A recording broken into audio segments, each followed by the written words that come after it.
If you feel like you are surviving your days as a mom, I have so been there. I've been there many times over the last 11 and a half, almost 12 years of motherhood. I really can relate to it. And it is so easy in those survival seasons or survival days or survival years to look at all the things that are not going well and to look at all the things that aren't working and to look at all the things that are making you feel miserable and feeling like there's nothing that you can do to change it. But there is one skill that I learned when I was in college that has been the key for me going from surviving to thriving. And without the skill, I don't know where I would be. So I'm going to share with you today this valuable skill as well as a brand new framework that will help you remember it and take action on it very practically, and you can start applying it in your own life today.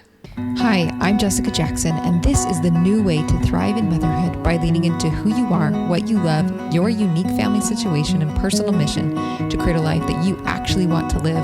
I want to invite you to join me in saying no to the life of the exhausted supermom, burnout, victim thinking, being pulled in so many directions, suffering through survival mode, or being lost in motherhood, and say yes to building strong families and moving forward on our greatest goals in order to create a fulfilling life that we are excited to wake up to each day and become a soaring mother. This is the Thriving in Motherhood podcast.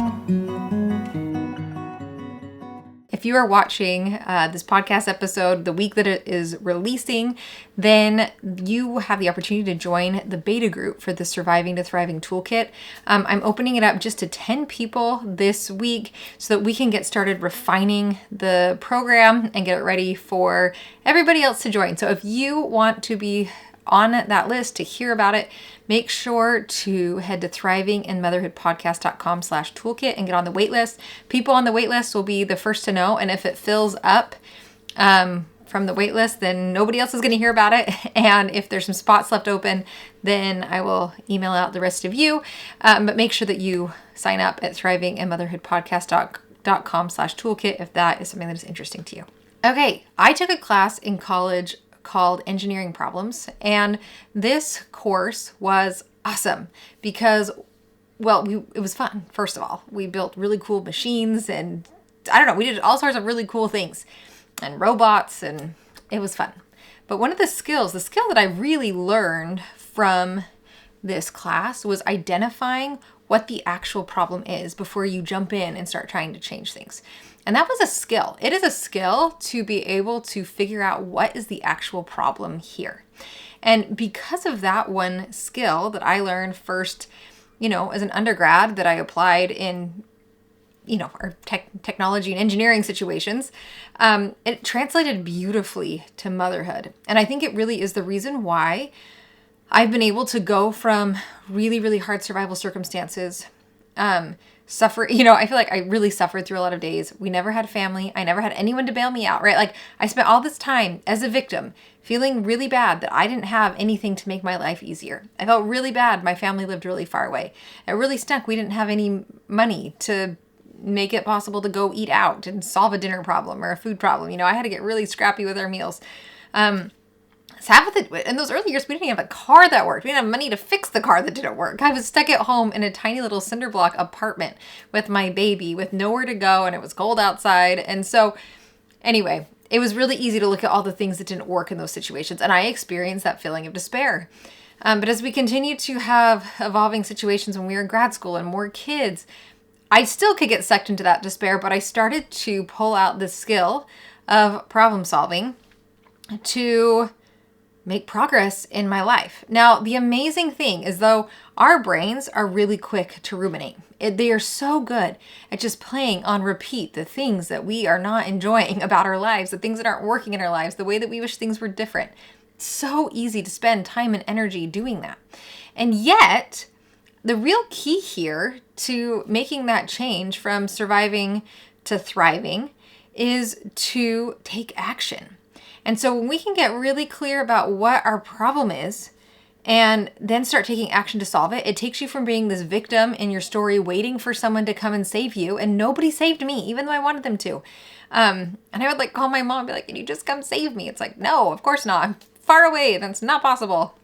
And I really was angry for a while about that because I looked at other people that I felt like they had some easy buttons that I didn't have.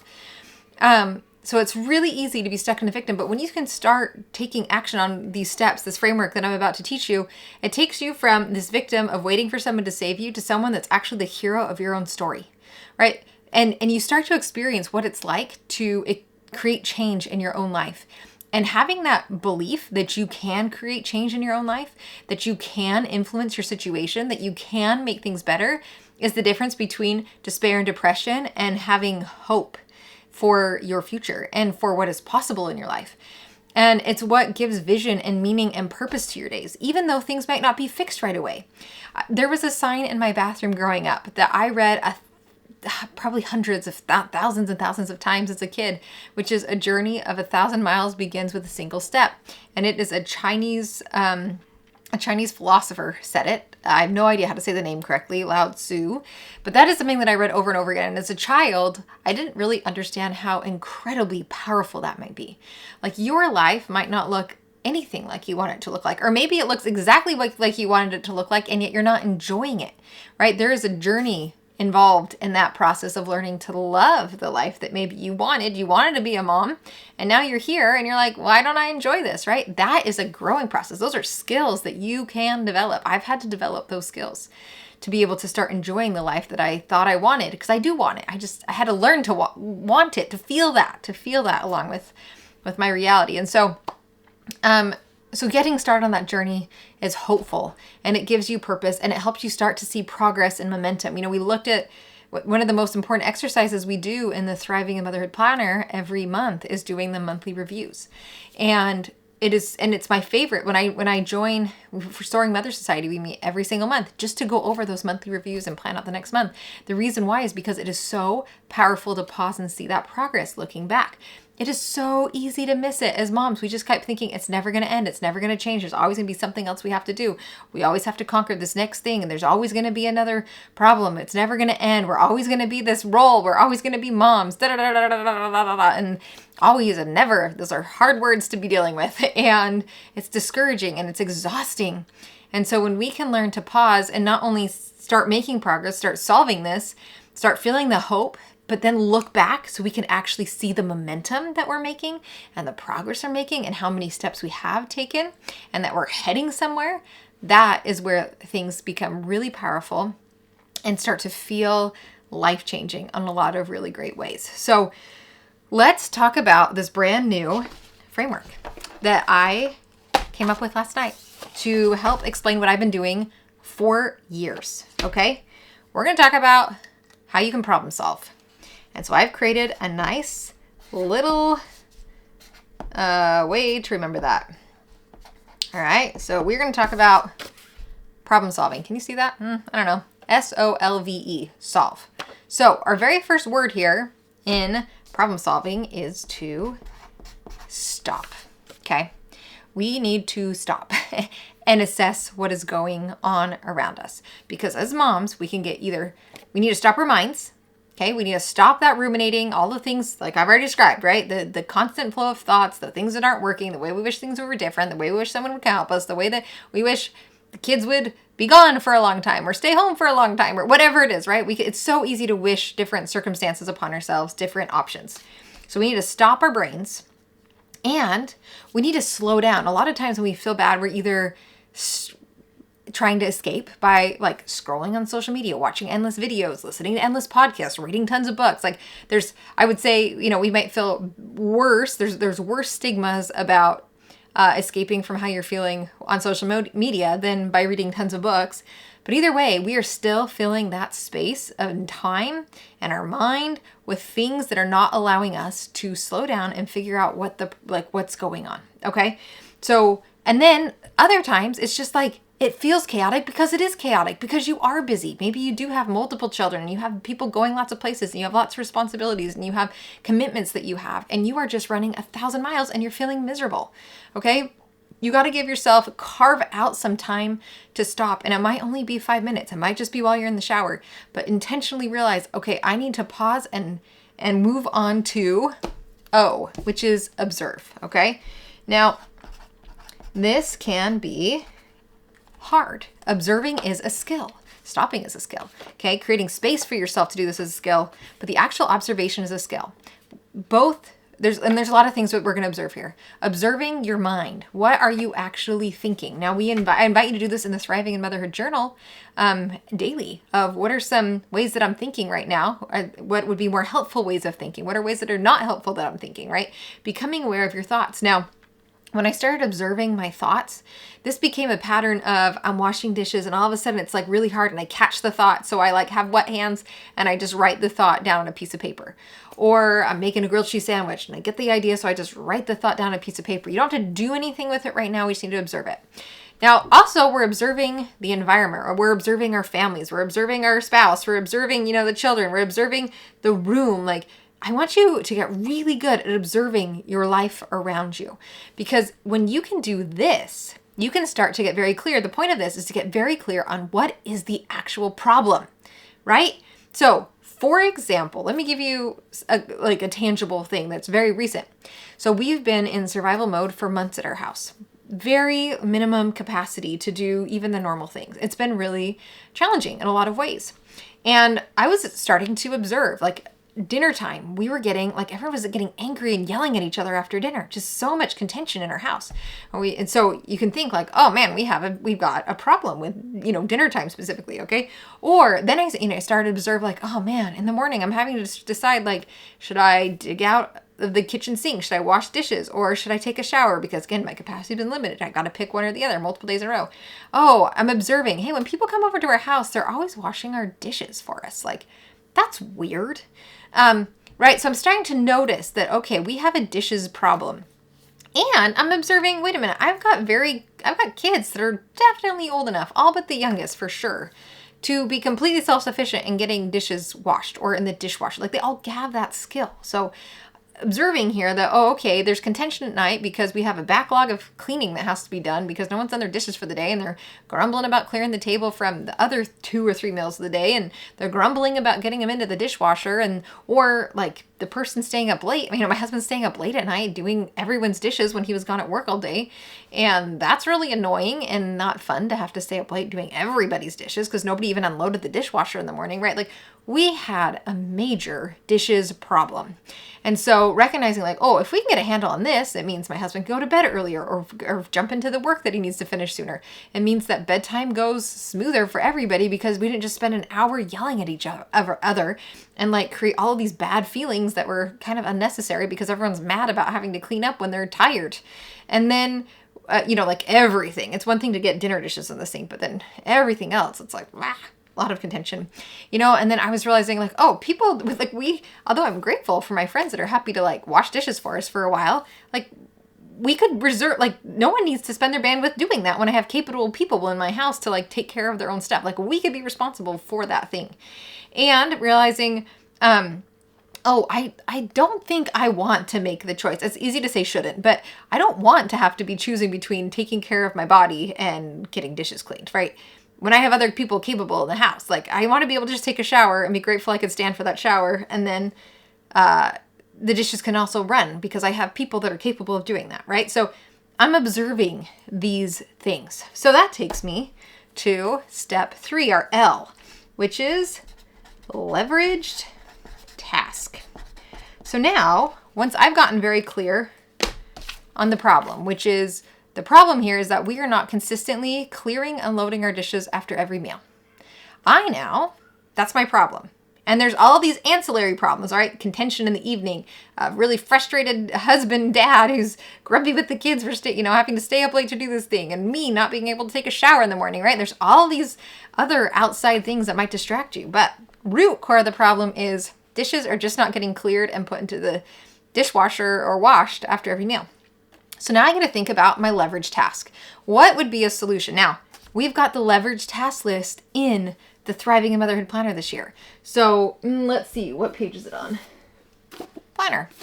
Leverage task list is in the vision section this year. So it's something that you're referring to fairly frequently, and it's on page 36 and 37 of your planner. So you can keep track, and you can decide whether you're just keeping track of the problems as you uncover them and then figure out the solutions, or whether you kind of figure out, this is what I want the solution to be, even if I can't implement it at this very minute. This is your space to use this process for. This key process that is going to help you get out of survival mode, okay? So important. All right. So leverage task. I came up with 2 options. So a leverage task is something that once you do once, it kind of eradicates everything else. It solves a whole bunch of problems. Okay. And so this is the solution. So the leverage task that I came up with 2 possible solutions. And sometimes it's helpful. Think like one of the things, again, when I took an innovation class when I was in college. I had a really cool degree. One of the innovation classes we talked about is we watched this video from IDEO, which is a design firm in California. Don't even know if they're still around, to be honest. Probably are. I don't know. It's been a long time. I was in college like a lot of years ago. So anyway, one of their processes is this brainstorming session where you put up hundreds of ideas on sticky notes all over this board. And any idea goes. There's no bad idea. And if someone even starts to reject or analyze or think about the quality of the idea, they ring a bell and cut it off, because no idea is a bad idea at this brainstorming phase. You want everything, because it's when you can give yourself a chance to just think off the wall and crazy that good ideas emerge, right? You won't wind up doing all 100 of them, but you can get something really quality when you let your brain just run wild. So leverage tasks. Let yourself think far and wide. Ask what if, or what would. Like, what would this look like if? Or how could this be good? Or what, I don't know. You just like give yourself space to ask questions. Brainstorm with your husband, brainstorm with a friend. I just brainstorm in the shower, to be honest. That's where I get all of my good ideas, because it's quiet in there. So for this example of our dishes, I had 2 ideas that I felt good about. And this is the key. You need to find at the end, choose the idea or ideas that you are okay with. So the 2 ideas that came up that I would be okay with would be either to pare down all of our dishes, so we just had one place setting per person in our family that was available. Everything else would be packed away, and then they would just be responsible for washing, drying, and putting away their dish after every single meal if they wanted to eat again. And if their dish was still on the table at the next meal, then they would have to wait until they washed and dried their dishes to be able to use it again. So that was option A, and it would just simplify like the options. It would be a forcing function. That's a wonderful thing in parenting. Make it so they have to do what they need to do without you being the one to say anything, right? It's like, oh, I still have oatmeal in my bowl and I want to eat lunch. What am I going to do about that, right? Forcing function. So my other option that I came up with was just to like commit everyone to be ruthlessly determined and committed to getting their dishes cleared after every meal, and setting that very clear expectation so that if I said, go back, they would have said, yeah, I committed to doing this, and we have everyone on the same page and totally on board. Now, I was okay with either. I was actually leaning towards the cutting our options down so that everybody could have a single place setting. To me, that sounded like a great idea, because then even if whatever happened, we had a weird day, like we would only have 6 plates to put in the dishwasher or hand wash or whatever, right? Like that would be it. That would be the max. So with my capacity, I was like, that seems like a good idea. But that takes us now to vision. Okay. So vision here is where we cast this vision for our whole family, because I think one of the things that I believe in so firmly that's different from pretty much every other household management book I've ever read, or even motherhood book, is I believe it's a family affair. I don't think this is just about mom doing everything, okay? It's so important to me. We build in our family and we bring them into the skills, okay? So now we need to cast the vision to our family. So I took my kids, it's breakfast. It's breakfast time. And before I talked to my kids, I talked to my husband. I said, hey, this is, I walked him through the process. Look, this is what I'm observing. This is what I don't see the problems are. These are my 2 options. Are you okay with both of those? Now, he felt very strongly towards, well, let's just get everyone to take care of what we have and not do something dramatic. So he was the other way, but I said, okay, if the kids choose that, would you go along with it? And he said, yes, I can support that. So we were both on the same page, even though we were on the opposite sides of the spectrum. Okay, so now we're at breakfast time, and I sit the kids down and I'm going to cast the vision. And I explain to them, hey, I'm observing. I take them through it. This is the exact process. Hey, I'm observing this. I'm noticing that. Hey, we're having this problem here and this problem there. And guess what? I think that, this is the root cause of this problem. And everyone's agreeing, like, yes, okay, we see that. We feel that. Yes, okay. They're even, offering their suggestions. They're noticing what they're seeing, okay? And then that takes us to the leverage task proposal. So I said, okay, look, here's what I got. Now, sometimes I let them come up with ideas. In this case, I felt very strongly about it and I had my 2 options. So sometimes we bring it up for brainstorming for everybody. In this case, I just presented, okay, here's your 2 options. This is option A. This is option B. Which one do you want? And then we had to talk about it. We made sure everybody understood the options. Did they have questions about it? How did they feel? All of those wonderful details. And then we went around and we said, okay, which one do you want to do? And everybody wanted to be ruthlessly committed and determined to getting their dishes in the dishwasher. I said, okay, great. So this is what that looks like, okay? And we cast that vision very clearly. We make the expectations very clear. Now, our family also has other jobs. So not only do we need to then, if they want it, so then we talked about like, well, why aren't they, right? Because now they're saying, they get a chance now to explain, well, why aren't we getting our dishes in the dishwasher, right? It's like, oh, well, the dishwasher's not getting unloaded. Well, gee, we have jobs for that, right? Whose job is that? And so we were able to, it's 3 people's, by the way, 3 people have that job. And so they were able to like step up and we were able to say, all right, this has to be priority number 1 in the morning. Like if you don't do it before breakfast, that's fine. But as soon as you're done with breakfast, this is priority number 1 because otherwise we have this cascading of problems, right? So everyone committed to that, all right? So that was part of the problem. We also then had to commit to getting them into the dishwasher. And then we have scamp jobs. So one kid sweeps the floor, one kid wipes the table, one kid takes out our recycling, one kid helps like pick up all the treasures and I wipe counters. So we have those other jobs in conjunction with clearing the table because honestly, clearing the table is great, but like doing that is truly what resets the space. It helps us like find the lost dishes that didn't make it there, right? So I committed them like, this is what we're doing. This is the vision. This is the expectation. Are we all agreeing to this?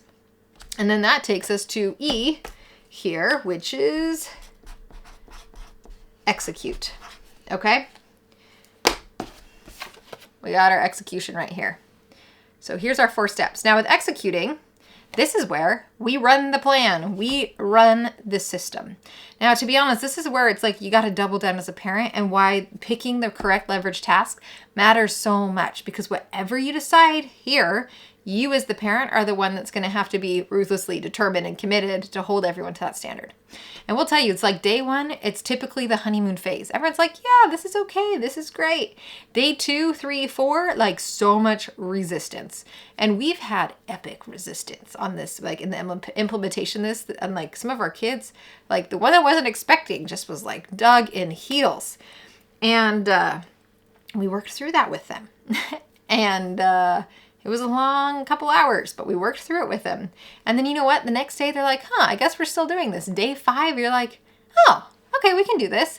Day 6, you're like, wow, now you're doing it fast. Day 7, it's like, oh, this is starting to be the expectation, right? Do we still have setbacks? Yes. But like the more we stay focused on executing this one thing, solving this one problem, the easier it gets. And the really fun thing is there's a snowball effect, right? Once the kids start to understand, oh, this is a system, this is the expectation, we're sticking to it, and we're not deviating from it, then the rest of the day, the other things, it's like, she means it here. Does she mean it? Yep, they mean it there too. And it starts to help flow with the rest of the systems getting better. Now, this happens over time. This is not a fast process over time. But again, journey of a mile begins with a single step. And I can tell you right now, taking the time to do this, to identify the problem, is way better than me sitting in my couch or laying in my bed thinking, my house is so messy. I can't believe the kids won't help with this, or this is such a disaster and I can't solve it and I've got no energy and we just have to stay like this until everything changes and I can't make the circumstances change. So I'm just going to be like this forever. We're just going to be miserable. And your brain can totally do that. My brain has totally done that. Okay. It is so easy to look at why we can't do things. It's so easy to look at why we can't change. It's so easy to look at our limitations, but we also can solve problems, okay? So this is the key to problem solving. Now, the Thriving in Motherhood Toolkit is 11.5 years of me doing this with specific problems in each of the different phases along the path. So the problems that you have in survival mode are different than the problems you have in reentry. The problems you have in reentry are different than the problems you have in normalizing. The problems you have in normalizing are different than the problems you have in exploring. And the problems you have in exploring are different than the problems you have in thriving. So there's very customized problems. Now, are there variations to those problems? Absolutely. But there's also just kind of like the standard set. And so I've spent years personally, going up and down this path over and over and over again and identifying more and more problems and more solutions to those problems. And so now we can move quickly and with a whole lot less suffering and a whole lot less resistance, way more unity as a couple, way more unity as a family, just like a clear plan that helps just us take the blows of life and be a lot more resiliently because we have that action plan, right? We know what to do, how to wake, like when we wake up, what the priority is. And I have hope because I know how to solve these problems. So having said that, the toolkit, the Surviving Thriving toolkit, if you get in the beta group, I know this is 11 and a half years of my family's problems that I've been solving and some of the problems as I've talked with you. But what I want to make sure before we like launch the toolkit out into the world that I go through with many of you and make sure is this that your problems are being solved in each phase along the path too, that we're aligned, that we fill the holes, that you have what you need to make it easy to do the things you want to do. And so that is why we're doing a beta group, and I would love to have you be part of that. If you are in that survival season, and if you've missed the window, still sign up on the wait list because when we wrap up our beta group, this will be launching again, and that will be a great time to join too. So it's not too late whenever you listen to this podcast episode. So my invitation to you today is, first of all, in the comments, let me know which one of these steps or part of the process is most impactful, and what problem are you identifying, or what's like the one thing that you need to solve right now. And maybe you are still like, oh, I don't know exactly, but here's what I'm noticing. But let me know, what are you noticing? And use the leverage task list in your planner, because maybe you're going to observe a lot of things, but you can only change one thing at a time, and that'll help you just take action on getting it out of your brain so you can stop ruminating on it and you can just know, like, I'm going to get to this. It's going to be okay. And then if you want to jump on the wait list for the toolkit for either the beta group or when it launches again, you can go to thrivingandmotherhoodpodcast.com/toolkit. And I hope you have a wonderful week, and I will talk with you next week. Where you are planted, watch the blossoms grow.